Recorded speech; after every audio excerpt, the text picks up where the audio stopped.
कराची के इलाके डिफेंस में कोरंगी रोड पर तेज रफ्तार वाटर टैंकर ने 2 बच्चों को कुचल दिया।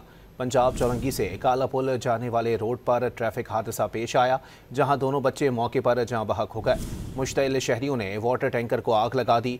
ड्राइवर मौके से फरार हो गया। जाँ बहक होने वाले दोनों बच्चे सगे भाई थे। बच्चों की शनाख्त 10 साला अयान और 11 साला तौसीफ के नामों से हुई है। कराची के इलाके डिफेंस में कोरंगी रोड पर तेज रफ्तार वाटर टैंकर ने 2 बच्चों को कुचल दिया। पंजाब चौरंगी से काला पुल जाने वाले रोड पर ट्रैफिक हादसा पेश आया, जहां दोनों बच्चे मौके पर जाँ बहक हो गए। मुश्तइल शहरियों ने वाटर टैंकर को आग लगा दी।